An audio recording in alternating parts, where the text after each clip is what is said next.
Good morning students. Today we are going to start your next chapter of First Flight. It's the third chapter, two stories about flying. It has two parts. This first part is his first flight. That's your book's name. And second part is Black Aeroplane. These stories are written by Liam O. Flaherty. Flaherty has given this story about a young seagull. Young seagull who's afraid of flying. A family of seagulls lived on a ledge. A young seagull is left alone as he is afraid to fly and is one among the slow learners. All that this young seagull needed a motivation. By way of punishment, his family left him alone on the ledge and flew away. They upbraided him, taunted him for cowardice, and even threatened to let him starve. They left him alone.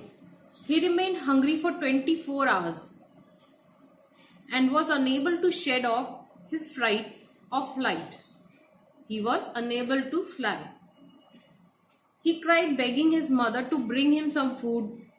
She picked up a piece of fish in her beak and flew across him and stood just in front of him. The piece of fish in her beak was almost within the reach of his beak. The young seagull was mad with hunger. He dived at the fish. The next moment, he found himself falling outward and downwards into space. Instinctively, he spread his wings and flapped them. He soared upwards and all his fear is gone. Now he can fly. It was a joyous moment for his family. He forgot that he was ever afraid of flying. This was the summary of your chapter. Now we are going to start the explanation of this chapter. The young seagull was alone on his ledge. His two brothers and his sister had already flown away the day before. He had been afraid to fly with them just because he don't know how to fly. That was the reason for his fear. Somehow, when he had taken a run forward to the brink of the ledge and attempted to flap his wing, he became afraid. The great expanse of sea stretched down beneath, and it was such a long way down, miles down. He felt certain that seagull, that means seabirds, wings would never support him, so he bent his head and ran away back to the little hole under the ledge where he slept at night.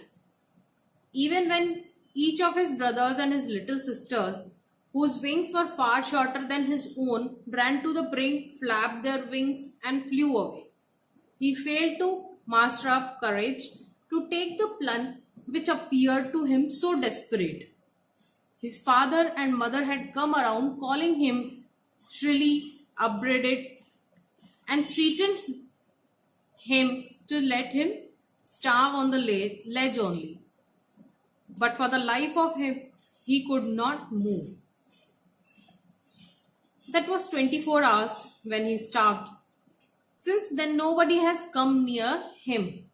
The day before, all day long, he has watched his parents flying about with his brothers and sisters, perfecting them for flying, teaching them how to skim the waves and how to dive for the fish. He had in fact seen the older brother catch his first herring and devour it.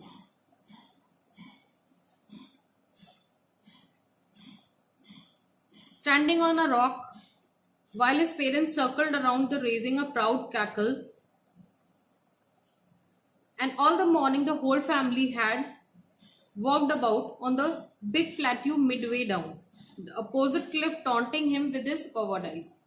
That means he was coward, So he was unable to gather his courage to fly, to take first flight. That seabird stepped slowly. Seabird tried to step forward and came to the brink, standing on his one leg. He closed his one eye, then other, and pretended to fall asleep. Still, they took no notice of him. His parents took no notice of him. He saw his brothers and his sisters lying on the plateau, dozing with their heads sunk into their necks. His father preening the feathers on his white back. Only his mother was looking at him. She was standing on the little high hump of the plateau, her white breast thrust forward. She tore at a piece of fish that lay at her feet, then scratched each side with her beak on the rock. The sight of the food maddened him.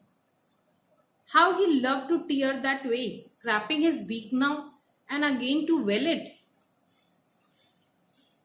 That means she was rubbing that fish on the rock. Now Seabird started crying and asked her mother to bring some food for him. He kept on calling plaintively. After a minute, his mother had picked up a piece of fish and was flying across him with it. He leaned out eagerly, tapping the rock with his feet, trying to get nearer to her as he flew across. As she flew across. But when she was just opposite to him, she halted. She halted, her wings motionlessly, the piece of fish in her beak almost within the reach of his beak. He waited a moment in surprise, wondering why she did not come nearer. Then, maddened by hunger, he dived at the fish. With a loud scream, he fell outward and downward into the space. Then monstrous terror seized him.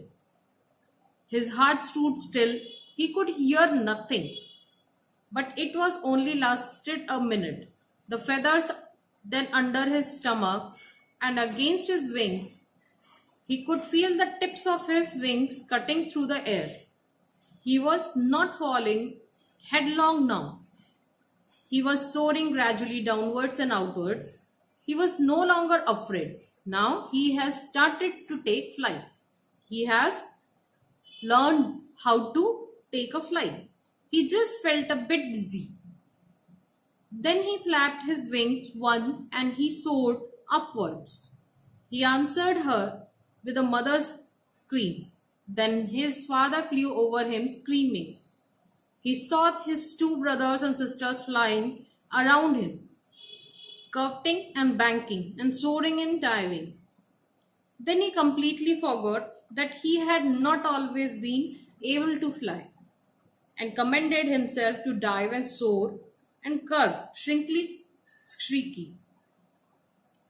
He was near the sea now, flying straight over it, facing straightward out over the ocean. He saw a vast green sea beneath him, with the little ridges moving over it. He turned his beak sideways and proudly took a rough sound, and he was quite happy with it. His parents and his brother and sister had landed on the green floor, ahead of him. They were beckoning to him, calling shrilly. He dropped his legs to stand on the green sea. His legs sank into it. He screamed with fright and attempted to rise, again flapping his wings. But he was tired and weak with hunger. He could not rise, exhausted by the strange exercise. His feet sank into the green sea, and then his belly touched it, and he sank no farther. He was floating on it.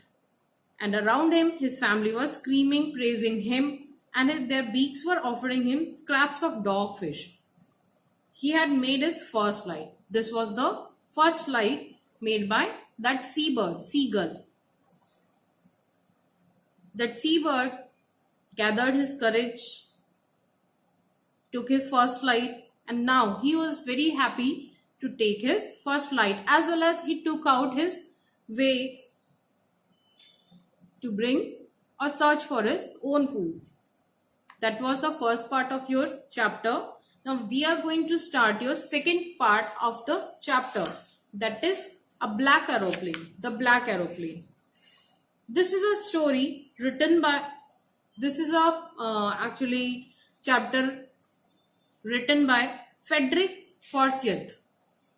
In this story, the present story offers a psychological insight into a character under the stress. That black aeroplane's character was under stress. It's an interesting account of the narrator's encounter with a pilot of a black aeroplane who comes to his rescue in distress. It is a mystery built around the black aeroplane and its pilot. A pilot was flying an old Dakota at 10 o'clock at night. The stars were shining and there was not a trace of cloud. The sky was clear and the plane was flying over France, going back to England. The pilot was extremely happy. He was lost in his dreams of his holidays and family. Around 1:30 a.m., he called Paris control room to inquire about the route and location. The control room instructed him to turn 12 degrees west. The pilot checked the map and compass, switched over to his second and last fuel tank and turned the plane 12 degrees west towards England. He expected to join his family for the breakfast. When Paris was about 150 kilometers behind, the pilot saw the black storm clouds approaching the plane. He could not fly over them. Also, he didn't have enough fuel to fly around them south or north. Initially, he thought of going back to Paris, but his strong urge to meet, that means his strong desire to meet his family members, led him straight towards the England. It was absolutely dark inside the clouds. The plane was jumping and twisting in the air. All the instruments had stopped working. The pilot lost his contact with the ground staff because his compass and the radio had stopped functioning. Suddenly, he saw another aeroplane quite near him. The strange black aeroplane had no lights on its wings. The pilot of the black aeroplane asked him to follow him. The pilot flew in the clouds for half an hour. He had only fuel left to fly another 15 minutes. The pilot was frightened. Suddenly, the black aeroplane descended and the pilot followed him. Finally, the black aeroplane guided him to an airport for landing. The pilot was thrilled to see the runway, but when he turned his head to thank the pilot of black aeroplane, he could not see him anywhere. After landing, the pilot immediately rushed to the control center and inquired about the black aeroplane, which guided him all the way into the airport. The woman on the duty at the control center told him that no other plane was seen flying that night. He had seen only his plane on the radar. The pilot was surprised to hear all this and kept on wondering who had helped him to arrive and land safely without compass or radio, without more fuel left in his tank. He kept thinking about the strange black aeroplane and its mysterious pilot. Okay, students, now this is about your chapters. Thank you.